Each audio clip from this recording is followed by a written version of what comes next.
Listen, students. Question number 3. See the question from question paper. Where I find the value of e x square minus e minus 3 into x plus p equals 0 have equal roots. What are the conditions for the nature of roots? What are the conditions for the nature of roots? Bolo, who will tell me? What is the conditions for nature of roots? Yes, greater than real roots. And yes, then no real roots. Then what type of roots? Okay, see here. You know, ax square plus bx plus c equals 0. This is a standard form of quadratic equation. Here and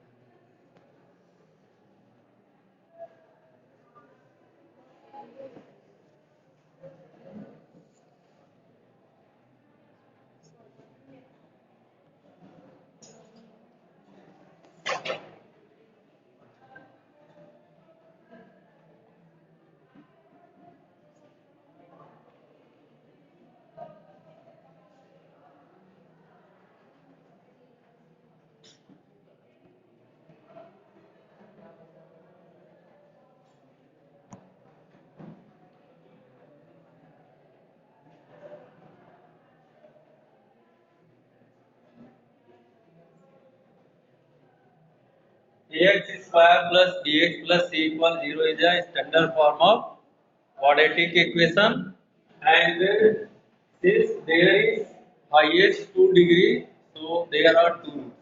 Clear? And suppose that these roots are alpha and beta, or you may say x1 and x2. Because if you will solve this equation, you will get two values of x, x1 and x2, and you say that is alpha and beta. Now, what type of these may be? There are three conditions. The first one is b is greater than 0. The second one is b equal to 0. And third one is b is less than. There are three cases. You know what is D? D is known as discriminant B square minus 4AC. Because in your question paper, sometime ask find the discriminant. Question पूछता है find the discriminant. Then you need A, B and C to find B square minus 4AC. Clear है? Now in this question, first of the condition, if b equals 0, then the roots will be real and different. ठीक है? Different या distinct होता है, मतलब same नहीं होंगे. Suppose that if one is 2, then other one is will be not 2, maybe other. And if b equals 0, both will be real and equal. Clear?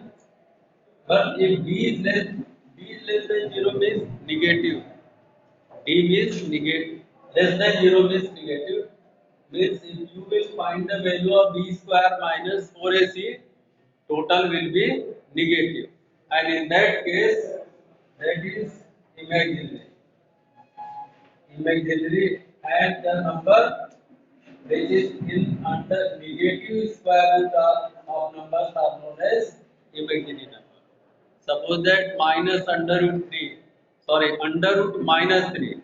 We will say under root minus 3, this type of number is imaginary. Clear? So these are the conditions. Now the question is find the value of p if it has equal roots. So So which condition will apply? Second condition, d equal 0. D equal 0 means b square minus 4ac equal 0. Clear? So come to the question.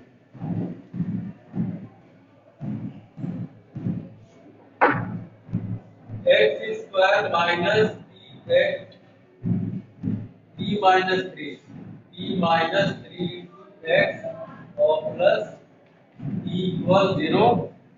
If you are equating this equation, what is the value of a? A is 1 and b is coefficient of x with sign that is equal to minus t minus 3 and the constant of c is b. And since b equals 0 means b square minus 4ac equal 0. B square minus b is how much? Minus b minus 3. So put here minus b minus 3 whole square minus 4 into the value of a is 1 and the value of c is t equal 0. See here, if you are squaring this one, minus square is plus. If you are doing square of minus, that will be plus. So this sign will disappear and will only remain e minus 3 whole square. ये minus का square plus हो जाएगा, e minus 3 बच जाएगा minus 4 equal 0. Do this one by using a minus b whole square. A square plus b square minus 2ab 3 into p 3p into 2 minus 6p minus 4p equal 0. So this is equal to p square minus 6 and 4 10p plus 9 equal 0. Now this is quadratic and to factorize you will find the middle term. See here 9 into 1 coefficient of p square 1. So 9 into 1 equal 9. Multiply should be 9 and sum should be minus 10. If you are multiplying minus 9 into minus 1, the value is 9. Is correct? And minus 9 plus minus 1, that is minus 10. That is correct. So there are two factors which the middle term is minus 9 and minus 1. ठीक है? Factor ऐसे ही करते हैं ना? So this if you are going to factorize this one, e square minus 9p minus p plus 9 equal 0. Now take common here p. If you are taking p, that is equal to p minus 9 minus 1 p minus 9 equal 0. Here take common p minus 9. Here is remaining p minus 1 equal 0. P minus 9 equal 0 or p minus 1 equal. कल आपको ये बता दिया था ना कि भाई I am written here writing here और बताया था ना, क्योंकि 2 and 3 का मल्टीप्लाई 0 नहीं हो सकता है. अगर और नहीं लिखते हो एंड लिखते हो तो आपका गलत हो जाएगा, स्टेटमेंट गलत है और ये सही है. इफ दिस वन इज 0 तो p इक्वल 9 या p equal 1. So answer is p equal 1 and 9. There are two values of them. Clear? Note down.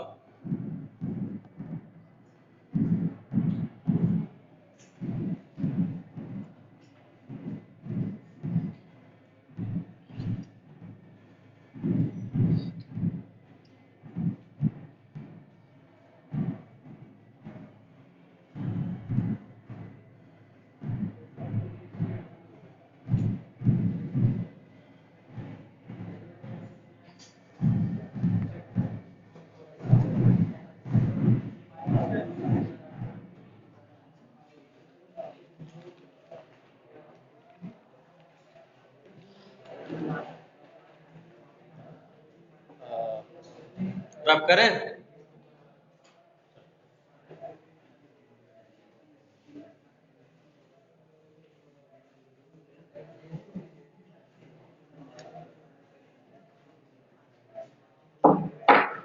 Question number B part, A का B part. A B C are in continue proportion, ठीक है। these are in continuous proportion, and if these are in continuous, then you will write that a upon b equal b upon c, both are equal, and take this is equal to k. Again both are equal, then consider this is equal to k, and take equal to k one by one. If you are taking a upon b equal k, then a equal how much? B into k, ठीक है। And if you are taking b upon c equal k, then b equal how much? C into k. Now in this question, convert all the terms in a single variable, in a single term. So there are three variables a, b, c.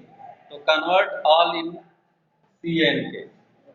किसी एक में convert कर लोगे, आपका answer solve हो जाएगा, question solve हो जाएगा। देखो, अगर a is in form of b k, तो this one will also change in c into k. So just put the value of b here. A equal b is what? C into k. So c k into k, this is equal to c k square. Clear? Now all देखो, A is in the form of ck, B is also in the form of ck, and C is itself in C. So all is in the same form. Now come to the question. The question is A plus B whole square upon B plus C whole square equal A upon. So first of all, A LHS पे आ जाओ, LHS equal A plus B upon B plus C whole square. Put the value of ABC. A is ck square, so put here ck square plus b is what? ck, b is what? ck plus c whole square, और यहाँ पे भी whole square. बोलो, what is common in these two? ck, and if you will take it out of the bracket, then that will be c square k square. यहाँ पे square लगा है ना, c k, yeah, this one will be c square k square, and in this bracket the remaining is, यहाँ पे कितना बचा? बोलो यहाँ कितना बचा? k, और यहाँ कितना बचा? रिमेनिंग 1, और टोटल होल स्क्वायर। देखो यहाँ से बोथ में दोनों में कितना कॉमन लिया है? सी के अगर कॉमन लिया है तो यहाँ स्क्वायर लगा हुआ है, स्क्वायर के स्क्वायर आएगा, यहाँ पे बचेगा के, और यहाँ पे बचेगा 1, k plus 1 whole square. Again if you are common taking, so c square, square लगा हुआ है, and in the bracket there is k plus 1 whole square. This is cancel out. C square also cancel out. You will get k square. This is LHS. Now come to RHS. RHS A upon C. देखो A is what? ck square. ck square upon C cancel, which is equal to k square. Now see LHS equal RHS, hence LHS equal RHS, and then you will write A plus B upon B plus C whole square equal A upon C. Clear? Note down.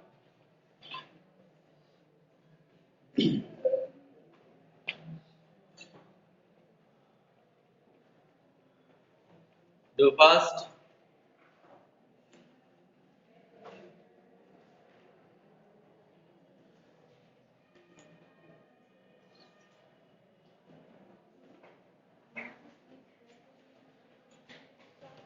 Rub करें?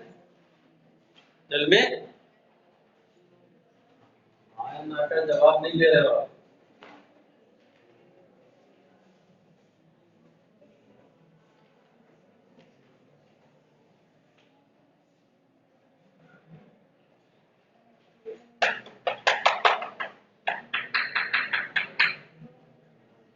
सीधा next question, question number 6।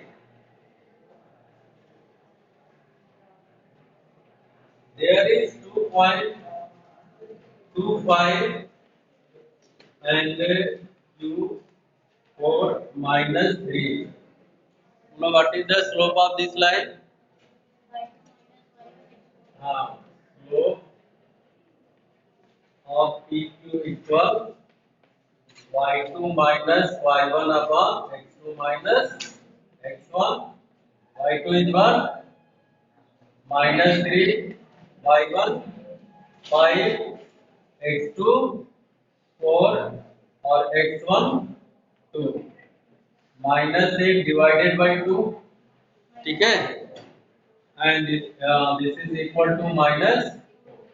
So first question is find the slope of the line PQ, ये पहला question है। Second part कह रहा है the equation of the line PQ. You know what is the equation of line passing through 2 point? Equation of PQ equal, बोलो y minus y1 equal y2 minus y1 x2 minus x1 x minus x1. This is the equation of line passing through 2 point. Now this is already find, that is equal to -4, क्योंकि आप already find कर चुके हैं। y minus y1 is how much? 5, because this is x1 y1 and this is x2 y2. I suppose y minus y1 minus 4 x minus x1 is 2. Now do the multiply, simplify y minus 5 minus 4 into x, that is equal to minus 4x minus 4 into minus 2 plus 8.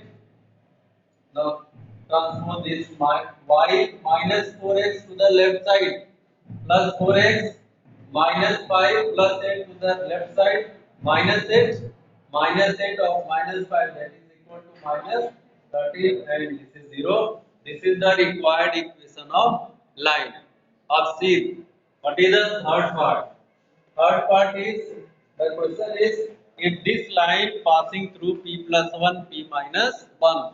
So suppose that this is the point P plus 1, this is the point P plus 1 and P minus, this is the point. क्योंकि पूछ रहा है आपसे कि if this passes through the P plus 1, P minus 1, that means this point is on the line. So this point will satisfy the given line. Put the value of y and x. Y is this one and x is this one to find the value of. Okay. So y is p minus 1 plus 4 into p plus 1 minus 13 equal 0. P minus 1 plus 4p plus 4 minus 13 equal 4p and plus p equal 5p, और minus 13 minus 1 minus 14 and plus 4, that is equal to minus 10 0 5p equal, ठीक है ना। तो p की value कितना आ गया, 10 divided by 5 equal, this is answer. अब तो क्वेश्चन क्लियर है। पहले स्लोप फाइंड करेंगे, इक्वेशन फाइंड करेंगे, और तब जाकर के उस इक्वेशन पे x और y की वैल्यू, के पॉइंट जो है x और y की वैल्यू होती है, क्योंकि इसी पॉइंट से पास कर रहा है, सेटिस्फाई करा दोगे, p की वैल्यू निकल आए, क्या आ जाएगा। और यही क्वेश्चन था आपसे, कह रहा है find the values of p if it passes through the p plus 1 p minus 1।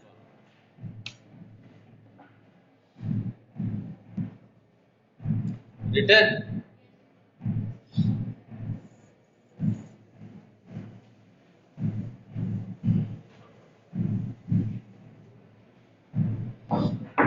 The question number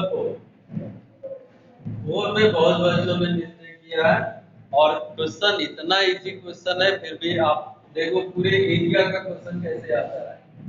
ऐसे ही क्वेश्चन आएगा इसमें A B C D and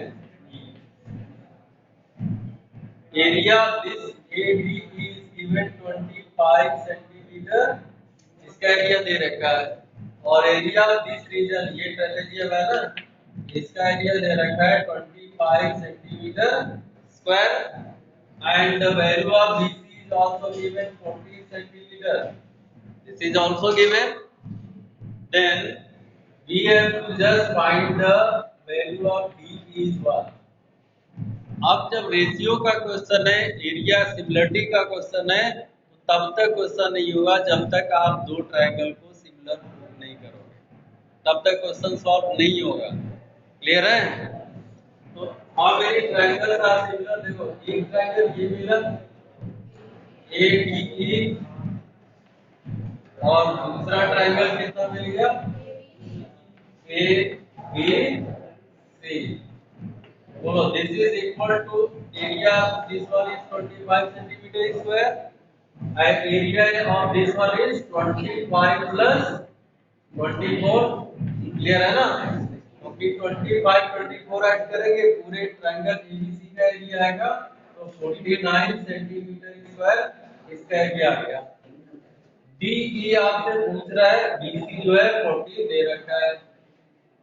now from triangle ADE and triangle ABC, बोलो this angle is equal to, angle E is equal to which angle? Angle C, and angle D is equal to angle B। Reason, दोनों का reason बताओ, दोनों का reason बताओ। Corresponding angle, corresponding angle, और यू में से कि BC is parallel to DE, पर ये ज्यादा डिस्क्रिप्टिव हो जाएगा, आप सिर्फ लिख दो corresponding angle. Clear? Now which property of similarity? Similarity, similarity triangle ADE is similar to triangle ED। इतना आपको काम करना पड़ेगा, अगर इतना नहीं करते हैं तो आपका क्वेश्चन इनकम्प्लीट हो जाएगा। ठीक है, इतना आपको काम करना ही पड़ेगा। Triangle ADE is similar to triangle ABC। Now come to the next part। If these two triangles are similar, then DE upon BC whole square equal area ADE upon area ABC। पता है ना कि the ratio of area of two similar triangle is equal to the ratio of square of their corresponding side। So put the value here, 25 divided by 49, DE upon 14 whole square। Remove the square here, take the square root of right hand side, this is equal to DE upon 14 equal 5 upon 7, now 7 DE equal to the cross multiply 5 upon 7 into 14, 7 to the 14, DE is 10 and this is right answer। यही आपका right answer है। The value of DE is 10 centimeter। How many have done correct answer? 1, 2, 3, 4, 5। ठीक है, रब करें।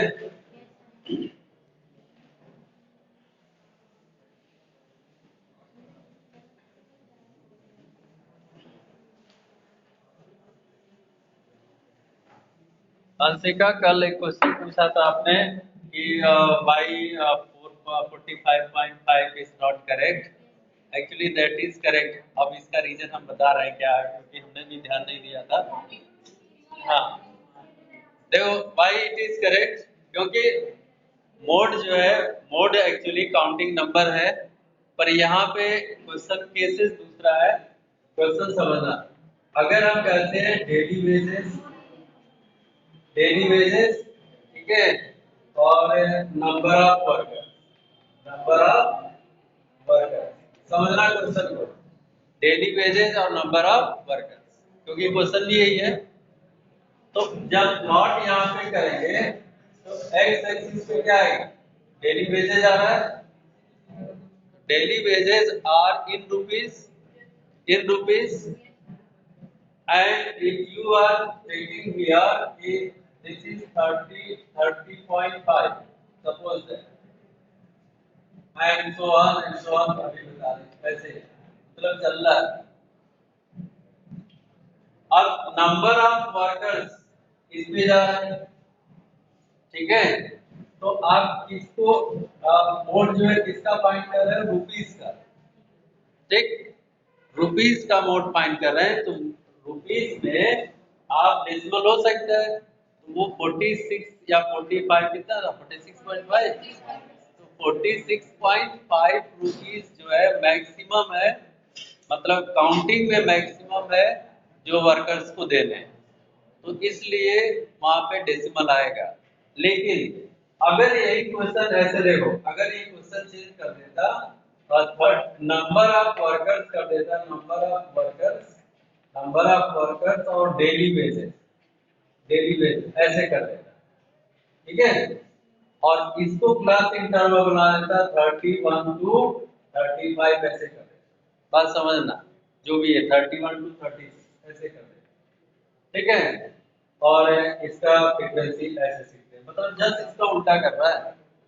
अब जब number of workers इस पे प्लॉट कर देंगे, अब नंबर ऑफ वर्कर्स इस पे प्लॉट करेंगे और वेजेस इस पे आ जाएगा, आएगा ना।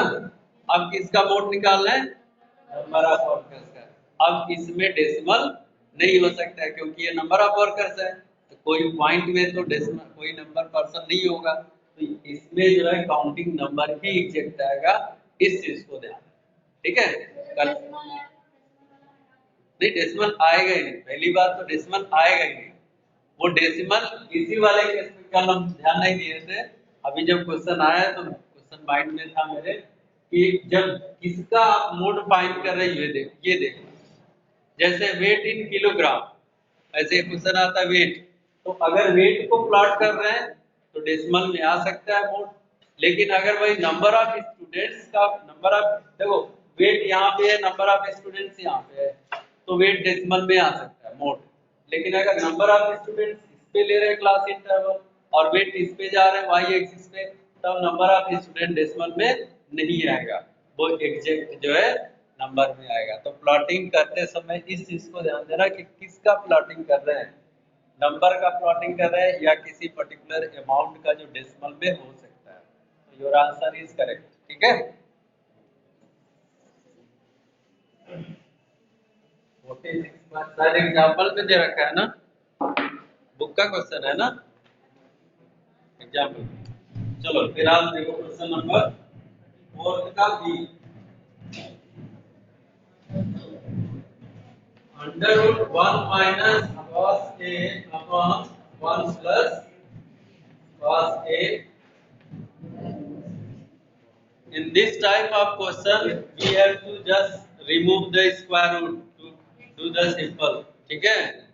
How will you remove the square root? Just by multiplying the conjugate, 1 minus cos a upon 1 plus cos a multiply, इसके conjugate से multiply करते हैं, clear है ना, 1 minus cos a divided by 1 minus cos a। This is equal, अब देखो ये दोनों सेम है, स्क्वायर रूट हट गया, 1 minus cos a and a plus b, a minus b, a square minus, but this one is square, ये तो नहीं हटेंगे, लेकिन इसका स्क्वायर रूट हट जाएगा, क्योंकि दोनों सेम है। भाई a स्क्वायर का स्क्वायर रूट कितना आता है, a आएगा, 1 minus cos A 1 minus cos A 1 minus cos A whole square है, तो इसका स्क्वायर रूट रिमूव। ये a plus B A minus B A square minus B square हो गया, तो इसका स्क्वायर रूट रह जाएगा ना। 1 minus cos A 1 minus cos square है इक्वल साइन स्क्वायर, तो अंडर रूट साइन स्क्वायर का square root 1 minus cos A divided by sin. Now separately divide 1 upon sin a minus cos a upon sin a. 1 upon sin a equal cosec a and minus cos a upon sin a cot a is RHS। देखो इतना simple question था, लगभग किसी ने नहीं किया है, मुश्किल से 2-4-10 इसमें तो मैक्सिमम कुछ किए भी हैं, बाकी अदर सेक्शन में तो बिल्कुल नहीं किए बच्चे, जबकि क्वेश्चन बहुत इजी आता है। इस टाइप का क्वेश्चन तो बस इसके साइन को चेंज करके मल्टीप्लाई कर दो, ऊपर का रिमूव हो जाता है, हमेशा न्यूमरेटर का रिमूव हो जाएगा स्क्वायर रूट, और नीचे ए स्क्वायर माइनस बी स्क्वायर का स्क्वायर रूट में होगा, वो आइडेंटिटी के टर्म में आ जाता है। ठीक है, रब करें।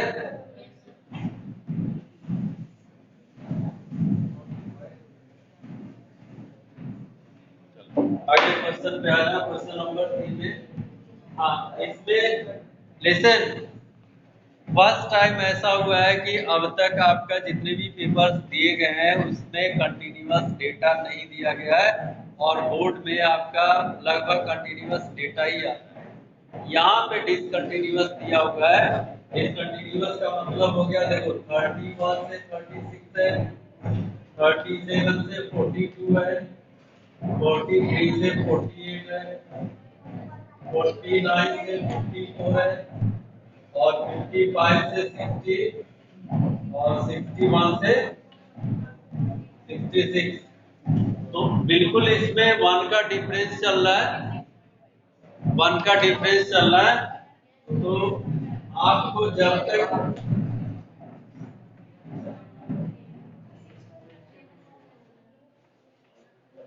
तक आप इसको कंटिन्यूअस डेटा में नहीं बनाओगे तब तक जो है आपका जो हिस्टोग्राम है वो नहीं बन के आएगा। ठीक है, वो हिस्टोग्राम नहीं बन के आएगा।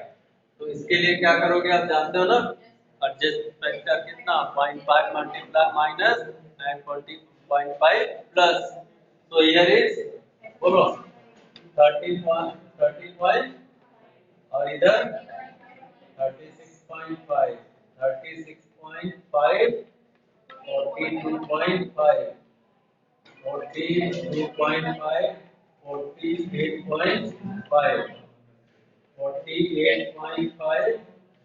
54.5, 54.5, 60.5, 60.5, 66. फ्रीक्वेंसी सेम रहेगा 6, 12, 20, 15, 9, 4। अब यहाँ पे इसको ड्रा करेंगे।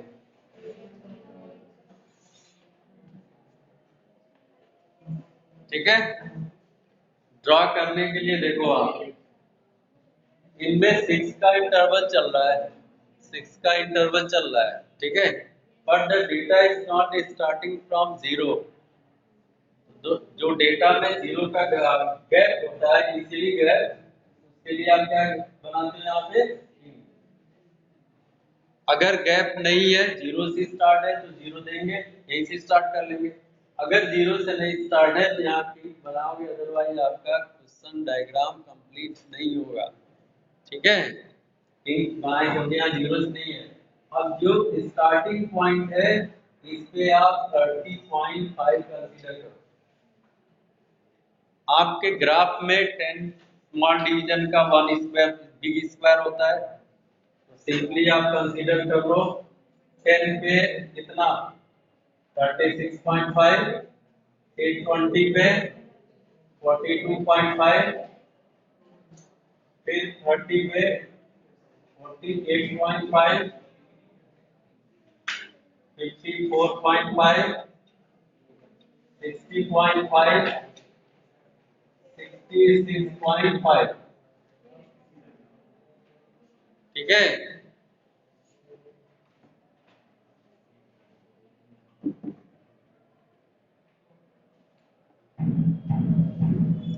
ये यहाँ पे काउंटिंग में जैसे 1 2 3 स्मॉल डिवीजन या 1 2 3 4 आप जैसे कंसीडर कर लो। 10 स्मॉल डिवीजन का 1 स्क्वायर होता है और मैक्सिमम 20 है। तो अगर आपको ग्राफ स्केल डाउन करना है तो 1 स्मॉल में 1 यूनिट कंसीडर कर लो, 1 वर्कर। और अगर स्केल अप करना है तो 2 में, 3 में, 4 में, जितना आप कंसीडर कर सको उतने में। अगर 2 में कंसीडर करोगे तो ये 12 हो जाएगा। ठीक है, मतलब बढ़ा भी सकते हो, इसको घटा भी सकते हो।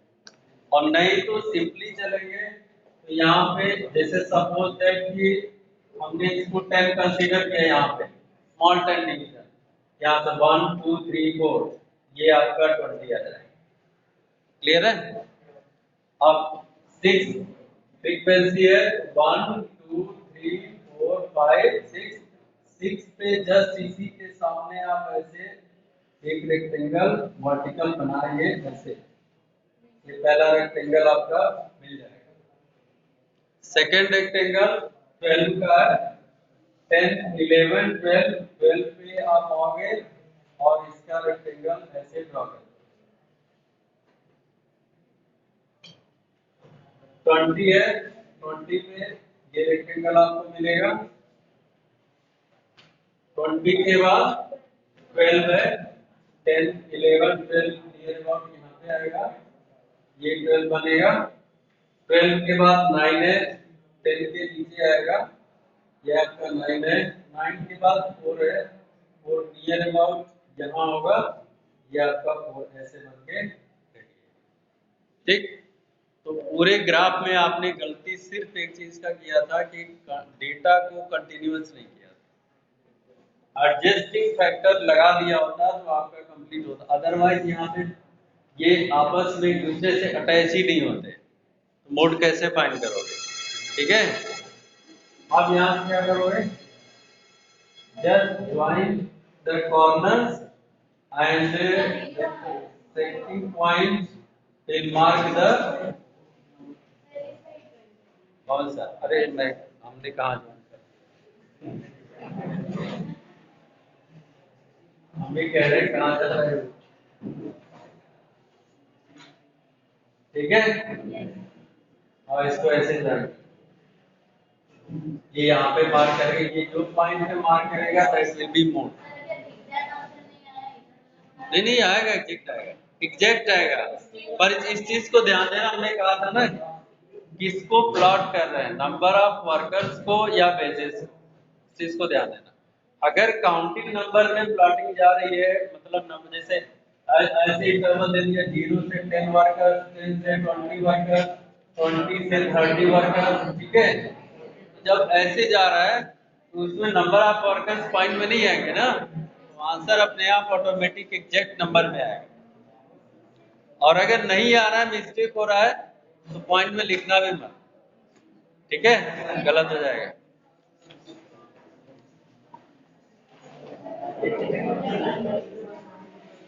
Thank you student.